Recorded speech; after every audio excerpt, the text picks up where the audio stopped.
위기 속에서 미래를 보다라는 제목으로 같이 함께 말씀을 나누도록 하겠습니다. 속담 중에서 이런 말이 있습니다. 자다가 봉창 두들긴다. 여러분 무슨 의미인지 아십니까? 사전에 보게 되면 한참 단잠을 자는데 남의 집에 봉창을 두들겨 놀라 깨게 한다라는 뜻으로 뜻밖의 일이나 말을 통해서 불쑥 내미는 행동을 비유적으로 이르는 말입니다. 여러분 비슷한 속담이 또 있어요. 뭘까요? 귀신 씨나라 까먹는 소리 한다. 이런 속담들은 누군가 상황에 맞지 않는 번지수를 잘못 짚고 헛소리를 하거나 얼토당토 않는 말, 너무 어이없는 말을 듣게 될 때에 우리가 이렇게 표현하곤 합니다. 어쩌면 오늘 주인공인 에레미야도 하나님으로부터 이런 느낌을 받았을 것 같습니다. 하나님께 왜 이런 느낌을 받게 되냐면 하나님의 말씀이 에레미야에게 임하게 되는데 7절이에요. 보라, 내 숙부 살룸의 아들 하나멜이 내게 와서 말하기를 너는 아나돗에 있는 내 밭을 사라. 이 기업을 물을 권리가 내게 있느니라 하리라 하시더니, 하나님께서 지금 에레미야에게 갑자기 부동산을 매입하도록 명령하고 계십니다. 숙부, 즉 작은아버지 혹은 삼촌의 아들이 너에게 올 거라는 거죠. 즉 사촌인 하나멜이 너에게 올 건데 그를 통해서 너가 밭을 사라는 것입니다. 하나님께서 지금 공인중개사 역할을 하고 계시는 거예요. 땅을 매입하는 일이 특별한 일은 아니지만 지금 에레미야와 남유다의 상황에서 굉장히 이 명령은 당혹스럽고 당황스러운 일입니다. 하나님의 예언을 듣고 있는 에레미야는 지금 어디에 있습니까? 32장 2절에 보게 되면 왕의 궁중에 있는 시위대 뜰에 갇혀 있다라고 이야기합니다. 즉 왕궁 안에 있는 감옥에 투옥되어 있는 거예요. 여러분 다른 감옥도 아니라 왕궁에 있는 감옥은 어떤 사람들이 보통 잡혀 있을까요? 대부분이 중범죄자들이 잡혀 있는 감옥입니다. 그렇다면 에레미야가 무엇 때문에 지금 감옥에 갇혀 있습니까? 성경은 그 이유를 전문맥이었던 3절과 5절에서 설명하고 있는데 그가 하나님으로부터 예언을 받아서 선포하게 돼요. 그런데 어떤 예언입니까? 이 성이 바벨론 왕의 손에 넘겨질 것이다. 그리고 시드기야 왕이 그들의 손에서 벗어나지 못하고 바벨론으로 끌려가게 될 것이다. 남유다가 바벨론과 싸운다고 할지라도 결코 승리할 수가 없다라는 이야기예요. 그러니까 에레미야의 입장에서 하나님의 예언이고 하나님의 명령이에요. 그런데 여러분 반대로 시드기야의 입장에서 이 이야기를 듣는다면 어떨까요? 굉장히 듣기 싫은 이야기고 사실은 심기가 불편한 예언이에요. 여러분 예를 들어서 여러분이 어떤 회사의 사장이라고 가정해 봅시다. 직원 하나가 어느 날부터 계속 다른 직원들한테 그렇게 이야기하는 거예요. 우리 회사는 시대의 트렌드를 따라가지도 못하고 전혀 소망이 없습니다. 소통의 방식도 너무 구시대적이고 일하는 방식도 너무나 아날로그식이다. 아무래도 내 생각에는 이 회사가 곧 망할 것 같다. 회의를 하는데도 사장님이 있는데도 망한다고 이야기하고 그 직원들과 함께 격려하기 위해서 회식 자리에 갔는데도 불구하고 계속해서 우리 회사는 소망이 없어. 우리 회사는 망할 것 같아. 이야기하는 거예요.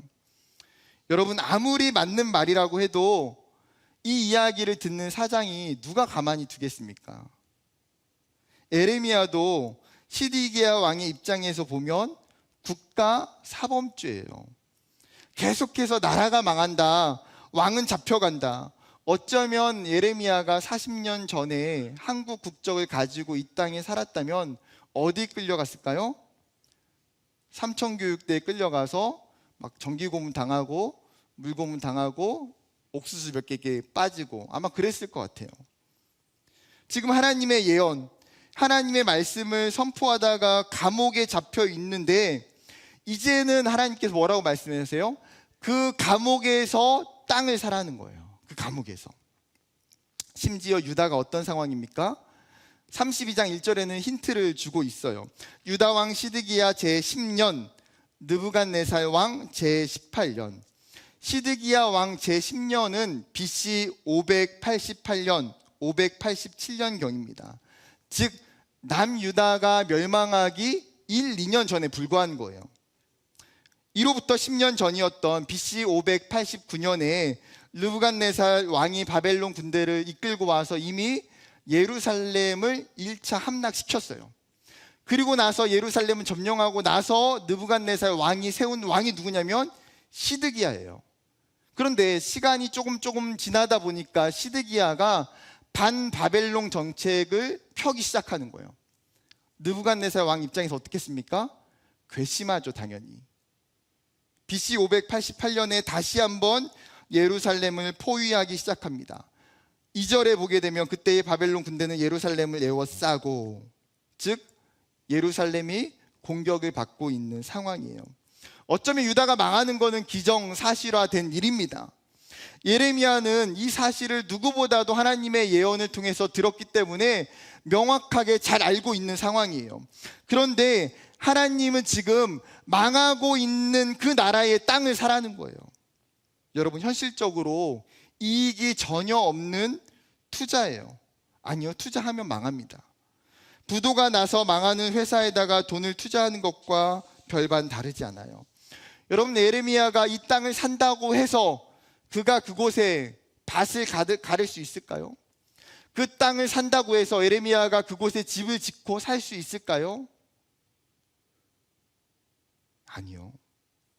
남유다와 예레미야는 날개가 꺾여서 추락하는 새와 같아요. 당분간 하늘을 날 수 없어요. 아니요, 언제 다시 하늘을 날지 알지 못하는 상황이에요. 그것이 남유다와 예레미야의 현실이죠. 사랑하는 청년 여러분, 어쩌면 이 청년의 시기를 살아가는 우리의 모습이 마치 지금 예레미야의 모습처럼 느껴질 때도 있어요. 내 삶이 감옥에 갇혀 있는 것처럼 눈앞이 캄캄하고 어두워 보여요. 생각하지 못한 위기 속에 놓여 있고 바벨론과 같은 거대한 공격 앞에 짓눌러 쓰러져 있을 수도 있어요.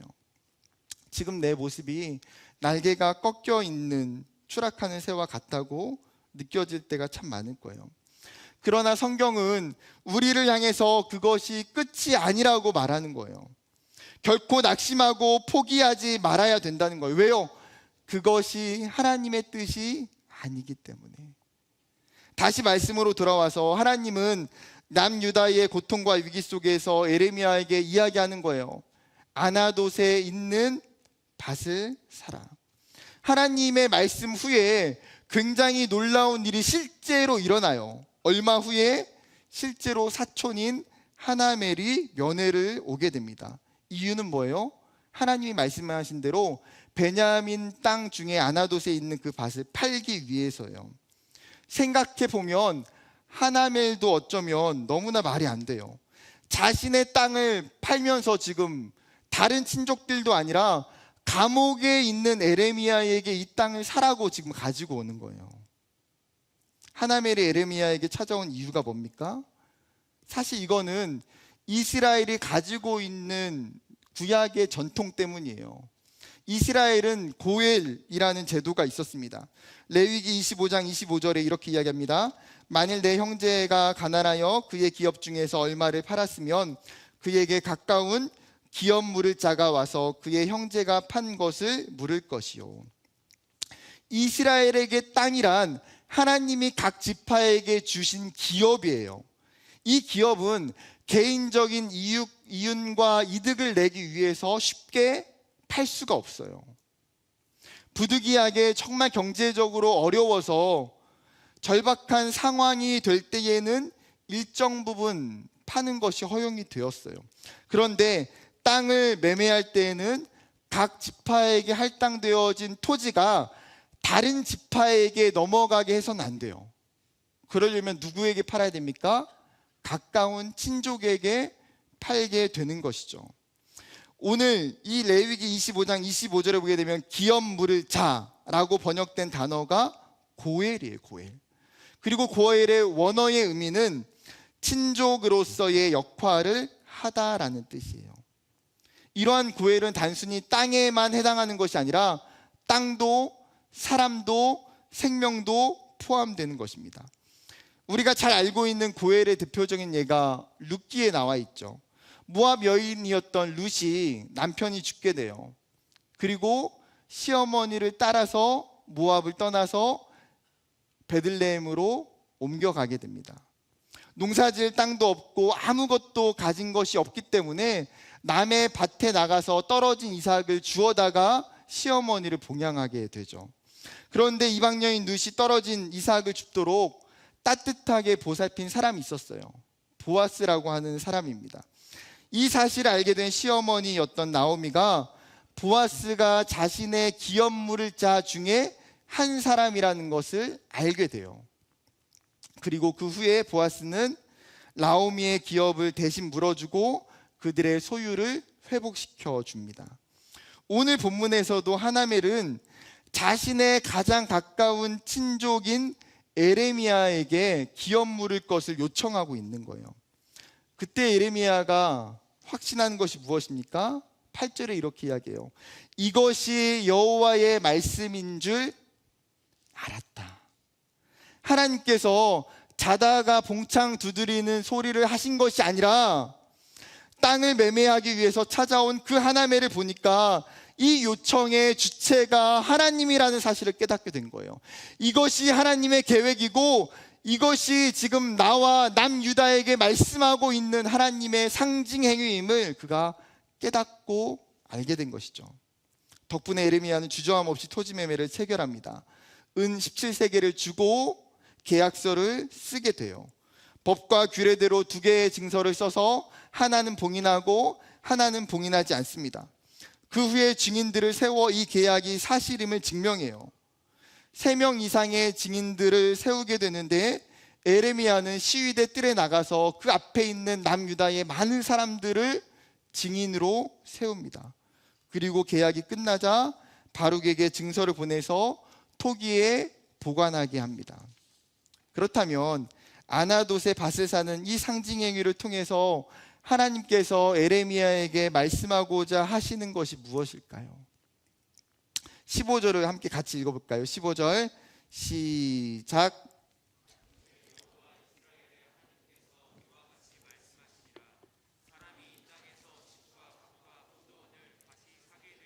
하셨다 하니라.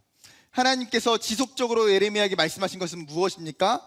남유다의 멸망이에요. 남유다가 반드시 바벨론의 멸망을 당할 것이다. 그리고 유다 백성들은 그 바벨론으로 다 포로로 붙잡혀가게 될 것이다. 그렇다면 여러분, 남유다는 이렇게 끝나는 것입니까? 하나님의 선민이라고 이야기하는 이 백성이 이렇게 망하게 되는 것입니까? 아니요. 하나님은 끝이 보이지 않는 이 현실 속에서 사실은 진짜 남유다의 마지막에 있는 그 모습을 보여주고 계시는 거예요. 전쟁의 위협과 고통 속에서 포로에 암담한 그 현실 속에서 주저앉고 싶을 때에 이 상징 행위를 통해서 하나님의 반전을 시각적으로 지금 보여주고 있는 거예요. 마치 드라마가 16부작이면 그 마지막 16화가 어떻게 끝나는지를 오늘 보여주고 있는 것이 에레미야 32장이에요. 하나님의 진짜 엔딩은 이 땅에서, 이곳에서 다시 집과 밭과 포도원을 사게 된다는 거예요. 44절도 동일하게 말씀하십니다. 베냐민 땅과 예루살렘 사방과 유다 성읍들과 산지의 성읍들과 저지대의 성읍들과 네겝의 성읍들을 잇는 밭을 은으로 사고 증서를 기록하여 봉인하고 증인을 세우리니 이는 내가 그들의 포로를 돌아오게 함이니라. 여호와의 말씀이니라. 남유다가 멸망하고 포로로 가는 것은 피할 수 없는 과정이에요. 왜요? 그것은 그들이 지금까지 하나님 앞에서 지었던 죄 때문에 우상을 숭배하고 하나님을 경외하지 않았고 이 과정들을 통해서 다시금 하나님 앞에 돌아가야 되기 때문이에요. 그들이 받는 이 고통의 시간, 포로의 시간은 그들에게 반드시 필요한 과정이에요. 그러나 중요한 것은 무엇입니까? 나 여호와가 너희를 다시 포로에서 돌아오게 하겠다라는 하나님의 약속이죠. 이곳에서 예전과 같이 농사를 짓고 가축을 기르며 평안하게 살게 된다. 즉 여러분, 아나돗의 밭을 살고 있는 이 상징 행위는 뭐예요? 이스라엘의 미래적 모습이에요. 하나님은 현재가 아니라 그들의 미래를 지금 알려주고 싶은 거예요. 여러분, 중요한 것이 무엇입니까? 고통의 현재성 속에서 하나님의 약속된 미래를 봐야 된다는 거예요. 고통의 현재성 속에서 하나님의 그 약속된 미래를 볼 수 있느냐라는 거예요. 본문 당시의 자리로 들어가서 생각해 봅시다. 에레미야가 시위대에 많은 사람들이 보는 곳 안에서 땅을 샀어요. 계약을 체결했어요. 그리고 하나님의 말씀을 선포했습니다. 여러분, 우리가 바벨론으로 끌려갈 거지만 하나님께서 다시 우리를 회복시켜 주실 것입니다. 하나님께서 다시 이 땅에서 밭과 포도원과 집을 사서 우리를 살게 하실 것입니다. 그곳에 있던 유다의 많은 사람들이 이 상징 행위를 들을 때에 에레미야에게 뭐라고 이야기했을까요? 당신의 말이 맞는 것 같습니다. 하나님께서 우리를 다시 돌아오게 하실 것을 우리도 믿습니다. 우리도 에레미야처럼 하나님의 약속을 믿고 땅을 삽시다. 여러분, 그렇게 반응했을까요? 그렇게 이야기한 사람들은 정말 극소수에 불과할 거예요. 그곳에서 에레미야의 이 예언을 듣고 있는 많은 사람들은 지금 이 감옥에서 아나돗에 있는 밭을 사고 있는 그 에레미야의 행동을 비난하고 조롱하고 무시했을 거예요. 우리가 하나님의 약속된 미래를 보지 못하는 것은 우리가 가지고 있는 현실의 문제, 현실의 고난, 현실의 삶에 우리가 끊임없이 매몰되어 있기 때문이에요. 눈앞에 있는 위기 속에서 우리가 위기 자체밖에 보지 못하고 살기 때문이에요. 그래요. 지금 당장 눈앞에 보면 내 학업과 내 진로, 내 스펙을 위해서 끊임없이 싸워가요. 지금 당장 내가 가고 싶어하는 직장, 내가 들어가고 싶어하는 회사밖에는 아무 생각이 들지 않아요. 직장인들 같은 경우에는 내 직장의 현실과 내 업무와 관계에 치이며 살기가 바빠요. 재정의 문제와 결혼의 문제, 현실 앞에 놓여있는 이 문제를 풀기에도 나에게 시간과 에너지가 없어요. 결국 현실의 고난이 우리의 영적인 눈을 감기게 할 때가 많다라는 거예요. 현실의 나의 부정적인 그 상황들이 나로 하여금 하나님의 미래를 꿈꿀 수 없게 만든다라는 거예요. 지금 당장 너무 힘들고 어려운데 어떻게 미래를 보고 확신할 수 있습니까? 맞는 말이죠. 오늘 성경은 우리로 하여금 지금의 현실을 초월해서 나의 고난을 무시하고 살라는 이야기가 아니에요. 오히려 지금 이 청년의 때에 나에게 있는 이 고난과 이 위기를 해결할 수 있는 진짜 방법이 무엇인지를 하나님이 가르쳐주고 계신 거예요. 그것은 바로 하나님이 우리에게 주시는 미래의 청사진을 보라는 거예요. 여러분, 청사진이 무엇입니까? 19세기에 복사기가 없을 때에 복잡한 설계도면을 사본을 만들 때에 사용한 방법이에요. 반투명 용지에 도면을 먼저 그리고 특수 용액으로 처리된 인화지를 겹쳐 놓으면 일정 시간 햇빛에 노출시킨 다음에 푸른색 바탕에 흰색의 그림이 복사되기 시작합니다. 나중에 만들어질 집의 도면을 미리 청사진을 통해서 보게 되는 것이죠. 나중에 이루어진 일을 눈으로 보게 해주는 것을 우리는 보통 청사진이라고 그래서 표현합니다. 오늘 하나님은 지금 남유다에게 이 청사진을 그려주고 계시는 거예요. 나의 청사진을 가지고 이 현재를 살아내라는 거예요. 미래의 그 청사진을 가지고 정확히 살아가는 사람은 내가 지금 살아가고 있는 이 시간이 광야일지라도 담대하게 걸어갈 수 있다는 거예요. 낙심하지 않고 절망하지 않고 일어나게 돼요. 에레미야는 지금 감옥에 있음에도 불구하고 그가 담대하고 당당한 이유는 무엇입니까? 그에게 하나님의 청사진이 있기 때문이에요. 사랑하는 여러분, 하나님은 오늘 말씀을 통해서 우리에게 무엇을 이야기하고 계실까요? 위기 속에서 믿음의 눈을 들어서 하나님이 여러분 각자에게 말씀하고 있는 약속된 미래를 보라는 거예요. 우리 각자를 향한 그 하나님의 청사진을 보라는 거예요. 내 삶과 내 가정을 향한 하나님의 청사진을 보라는 것입니다. 그 청사진 속에 하나님의 계획이, 하나님의 회복이, 하나님의 은혜가 숨겨져 있기 때문이에요. 그렇다면 한 걸음 더 나아가서 어떻게 하면 우리가 위기 속에서 하나님의 회복을 경험할 수 있을까요?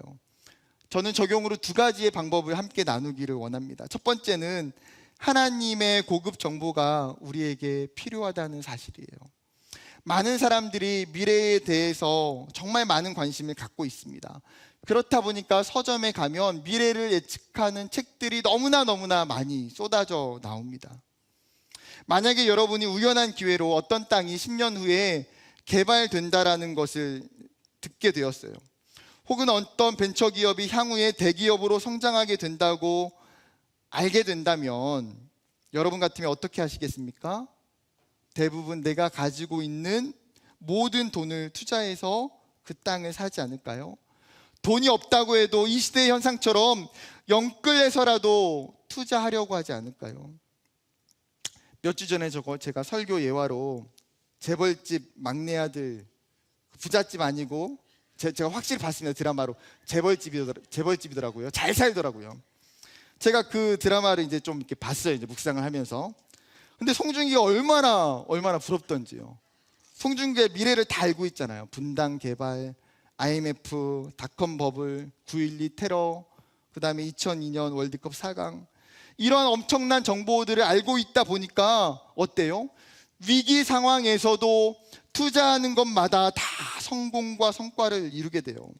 말 그대로 그에게 고급 정보가 있기 때문에 내 삶을 다시 일으켜 세울 수 있는 기회들이 주어지게 되는 거예요. 여러분, 에레미야도 마찬가지예요. 그에게는 고급 정보가 끊임없이 쏟아졌어요. 그런데 이 고급 정보의 주체가 누굽니까? 하나님이에요. 하나님. 반면에 현재를 살아가고 있는 우리에게 고급 정보의 주체는 누구이고 무엇입니까? 세상에 있는 수많은 정보들, 세상에 있는 수많은 지식들, 수많은 미디어에서 쏟아내고 있는 여러 가지 정보들, 인스타와 유명한 유튜버들의 강의나 이야기가 어쩌면 우리를 채우고 있는 것은 아닙니까? 그렇다면 그러한 세상의 지혜와 정보들이 지금 내 삶의 이 위기를 극복할 수 있게 만들어 주느냐는 거예요. 우리의 삶에 찾아오는 수많은 위기와 어려움을 극복하기 위해서는 다른 무엇보다도 중요한 것이 무엇입니까? 오늘 에레미야처럼 하나님으로부터 내 삶을 향한 정보들, 나를 향하여 말씀하시는 그 하나님의 음성을 듣는 것이에요. 여호와의 말씀이 에레미야에게 임하니라. 여호와의 말씀이 내게 임하니라. 에레미야서를 읽다 보면 이 문구가 끊임없이 반복돼요. 여호와의 말씀이 내게 임하니라. 감옥에 있는 에레미야에게 하나님은 또 찾아오셨고 그에게 말씀하셨어요. 여러분, 우리가 신앙을 생활하고 믿음으로 산다는 것은 성경에서 이야기하는 종교적인 행위를 열심히 하는 거, 예배를 잘 드리는 거, 죄를 짓지 않는 것을 이야기하지 않아요. 신앙생활의 근본은 무엇입니까? 하나님과의 깊은 교제와 만남을 갖는 것이에요. 하나님과의 그 깊은 만남과 교제 속에서 나에게 말씀하시는 그 항상 하나님의 음성이 들려줘야 돼요. 내 삶을 향하여 계획하시고 내 삶을 인도하시는 하나님의 음성을 들어야 돼요. 여러분, 그것이 가장 중요한 고급 정보예요. 사랑하는 여러분, 하나님은 그리스도인들에게 하나님의 음성을 듣는 특권을 주셨어요. 하나님은 우리에게 성령 하나님을 통해서 하나님의 청사진을 우리 안에 복사해 주셨어요. 그렇기 때문에 끊임없이 하나님의 음성을 듣기를 사모하고 간구해야 돼요. 위기 속에서 하나님의 뜻이 무엇인지를 깨달아야 돼요. 그러려면 예배하는 자리, 큐티하는 그 자리, 기도하는 그 자리 가운데 내가 나아가야 돼요. 2023년 정말 하나님의 음성을 들을 수 있는 그 자리에 여러분이 서 있기를 원해요.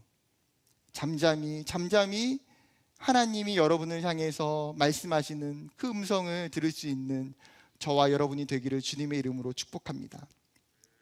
두 번째 적용은 전적 신뢰로 무장해야 된다는 거예요. 에레미야가 밭을 매매하고 난 후에 하나님께 기도합니다. 오늘 본문 이후의 문맥인 16절부터 25절이에요. 그런데 이 에레미야의 기도 속에서 기가 막힌 믿음을 엿볼 수가 있어요. 17절인데 새번역 성경은 이렇게 이야기합니다. 주 하나님 보십시오. 크신 권능과 펴신 팔로 하늘과 땅을 지으신 분이 바로 주님이시니 주님께서는 무슨 일이든지 못하시는 일이 없으십니다. 주에게는 할 수 없는 일이 없습니다라고 고백해요. 여러분, 에레미야의 이 기도의 바탕에는 하나님을 역사의 주인으로, 역사의 통치자로 완벽하게 인정하는 거예요. 에레미야가 이 기도를 하면서 그가 떠올렸던 하나님이 어떤 분이실까요? 홍해를 가르시고 이스라엘을 출애굽시키셨던 그 하나님, 이스라엘 백성들이 광야를 행군할 때에 아무것도 먹을 것이 없을 때에 하늘에서 만나와 메추라기를 내려주셨던 그 하나님, 이스라엘이 아모리 군대와 싸울 때에 해와 달을 붙잡아 주셔서 전쟁에 이길 수 있게 해주셨던 그 하나님, 거대한 여리고성을 큰 함성 소리에 무너뜨리게 해주셨던 그 하나님, 그 하나님은 여전히 살아계신 하나님이시고 그 하나님은 지금도 역사하시는 하나님이라는 거예요. 에레미야의 기도가 끝나자 27절에 하나님께서 이렇게 말씀하세요. 나는 여호와요 모든 육체의 하나님이라 내게 할 수 없는 일이 있겠느냐. 무슨 말입니까? 나는 모든 사람들의 하나님이며 능치 못한 일이 없는 전능하신 하나님이라는 거예요. 지금 에레미야의 이 선포 속에 하나님이 동일하게 이야기하시는 것이 무엇입니까? 하나님의 전능성을 선언하고 계시는 거예요. 나는 전능한 하나님이라 나에게는 능치 못함이 없다.